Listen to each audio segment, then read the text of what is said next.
Student, मैं doctor जिज्ञासा पांडे, भारतीय विश्वविद्यालय दुर्ग, डिपार्टमेंट ऑफ इकोनॉमिक्स।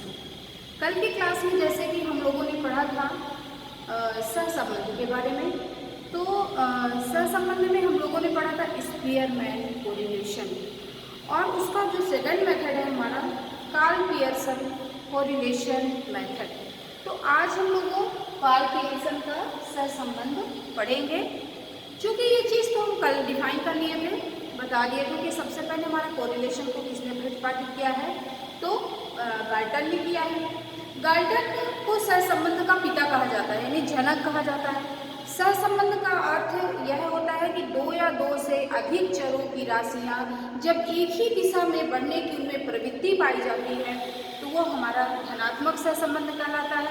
यानी जब हमारी वेरिएबल्स जो होते हैं वो एक ही दिशा में बढ़ते हैं तो क्या कहलाते हैं, धनात्मक सहसंबंध कहलाते हैं। यदि दोनों राशियों में एक घटता है और दूसरा बढ़ता है तो वह ऋणात्मक सहसंबंध कहलाता है। इसको हम लोगों ने एक एग्जाम्पल के थ्रू बताया है। यहाँ पे हमने लिखा है कि पॉजिटिव कोरिलेशन होता है और दूसरा निगेटिव कोरिलेशन होता है। पॉजिटिव को मैंने बता दिया कि जब एक ही डायरेक्शन में फ्लो करता है तो पॉजिटिव होता है, और निगेटिव में जब चर एक बढ़ता है दूसरा घटता है तो निगेटिव होता है। यहाँ पे हमने एक एग्जाम्पल लिया है बुद्धि और निष्पत्ति को लेके, यानी बुद्धि और निष्पत्ति स्मरण शक्ति कहलाता है। तो बुद्धि हमारा अगर बढ़ रहा है, देखिए बुद्धि हमारा क्या होता है 18, 16, 14, 12, 10, तो हमारा निष्पत्ति भी क्या होगा, उसी क्रम में फ्लो करता है। जिस क्रम में हमारा बुद्धि यानी एक चर फ्लो करता है उसी क्रम में दूसरा चर भी हमारा फ्लो कर रहा है उसी डायरेक्शन में, उसमें किसी प्रकार का कोई चेंजेस नहीं हो रहे हैं। नेक्स्ट हमारा है कि निगेटिव कोरिलेशन। निगेटिव कोरिलेशन को के लिए भी हमने एक एग्जांपल लिया है। यहाँ पे जैसे मांग और पूर्ति हो गया। आप लोग इकोनॉमिक्स में जब आप लोग पढ़ेंगे डिमांड एंड सप्लाई पढ़ते हैं, उसमें भी देखते हैं कि अगर हमारा प्राइस लेवल बढ़ जाता है तो क्या होता है, हमारी डिमांड कम हो जाती है। तो यहाँ पे भी वही चीज़ कहा जा रहा है कि देखिए यहाँ पे जब हमारे यक्ष चर राशि एक फ्लो में घटने लगती है तो क्या होता है, यहाँ पे हमारा जो बाई वेरिएबल्स होते हैं वो बढ़ने लगता है, यानी एक अपोजिट डायरेक्शन में कार्य करने लगता है, विपरीत दिशा में कार्य करता है, जैसे एग्जाम्पल यहाँ पे दिया गया है। अब थर्ड पॉइंट हमारा आ रहा है नो कोरिलेशन, यानी शून्य सहसंबंध, जिसमें किसी प्रकार का कोई कोरिलेशन नहीं पाया जाता। इसका डेफिनेशन क्या है कि जब दो चर राशियों के घटने और बढ़ने की कोई प्रवृत्ति उसमें नहीं होती है, न तो वो घटता है और न ही बढ़ता है, तो वो क्या कहलाता है, शून्य कोरिलेशन कहलाता है, जीरो कोरिलेशन। इसका अर्थ यह है कि यदि दो में से एक चर राशि बढ़ती है तो दूसरी चर राशि क्या होती है, घटती है, और घटती ही नहीं, घट भी सकती है, बढ़ भी सकती है, उसकी कोई निश्चित प्रवृत्ति हमारे जो हमारा नो कोरिलेशन होता है, शून्य सहसंबंध होता है, उसमें उसका कुछ भी। तो शून्य सहसंबंध में हम लोग देख रहे हैं कि इनमें किसी प्रकार का कोई रिलेशन नहीं होता है, यानी या तो बढ़ सकती है एक राशि और दूसरी राशि घट सकती है और बढ़ भी सकती है, उनमें उनकी निश्चित प्रवृत्ति नहीं होती है। जैसे हम बता रहे एग्जाम्पल में बुद्धि और स्मृति शक्ति, इस बुद्धि और स्मृति शक्ति, किसी के पास दिमाग ज़्यादा होता है और किसी की स्मरण शक्ति ज़्यादा होती है। तो अगर कोई तथ्य हमारे पास है तो वो जिसके पास बुद्धि है वो भी उस तथ्य को रट सकता है, और जिसकी स्मरण शक्ति भी तेज है वो भी उस तथ्य को रट सकता है। तो इस प्रकार बुद्धि और स्मृति में कोई निश्चित प्रवृत्ति नहीं होती है, तो इसमें क्या कहते हैं, इसको सहसंबंध को शून्य सहसंबंध कहा जाता है। अब हम लोग जानेंगे यहाँ पे कार्ल पियर्सन के सहसंबंध में हम लोग ये भी जानना चाहेंगे कि मीनिंग ऑफ कोरिलेशन, यानी हमारे सहसंबंध का क्या अर्थ होता है। तो ये कल की क्लास में मैंने बताया था, आज फिर मैं इसको एक बार रिवाइज कर रही हूँ, क्योंकि सहसंबंध सांख्यिकी की एक महत्वपूर्ण क्या होती है, प्रविधि होती है, और इसका प्रयोग एक समूह के दो या दो से अधिक चरों के पारस्परिक संबंधों की क्या की जाती है, इसमें गणना की जाती है, और यह सांख्यिकी का एक मेजरमेंट होता है, मापक होता है। इसके सर कोरिलेशन के कई महत्वपूर्ण कार्य होते हैं, चूँकि डिफिनेशन में ही उसके वर्क छिपा हुआ है, जो डिफिनेशन उन्होंने अभी बताया है उसी में उसके कार्य भी रहते हैं, उसका वर्क भी रहता है।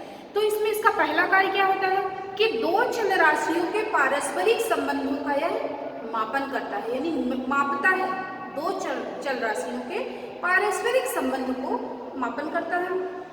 दूसरा काम इसका यह है कि जैसे दो शिक्षकों की अनुस्थितियां इन द सेंस रैंक की सहमति को प्रकट करता है। दो शिक्षकों के रैंक की सहमति को अनुस्थितियों को प्रकट करता है। थर्ड इसका वर्ग ये है कि दो चल राशियों तथा दो से अधिक चल राशियों की प्रवृत्ति की गणना करता है। और नेक्स्ट इसका वर्ग है कि दो चल राशियों के सहसंबंध के जो स्तर होता है, एक्सटेंड होता है, उसको एक ही दिशा में उसका आकलन करता, अवलोकन करता है, एक ही फ्लो में उसका अवलोकन करता है। तो इस प्रकार एक समूह की दो चल राशियों में सहसंबंध दो प्रकार का होता है। कौन कौन सा? पहला हमारा हो गया रेखीय, पहला सहसंबंध हमारा रेखीय हो गया, और दूसरा सहसंबंध हमारा हो गया है दूसरा सहसंबंध हमारा वक्री सहसंबंध हो गया। दूसरा क्या है? वक्री। तो इस प्रकार ये हमारा कोरिलेशन टू टाइप्स के होते हैं। कैसा? एक लीनियर कोरिलेशन होता है और दूसरा कॉन्टिलीनियर कोरिलेशन होता है।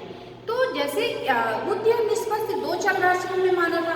बुद्धि और निष्पत्ति दो चल राशियों के संबंध को एक सीधी रेखा के रूप में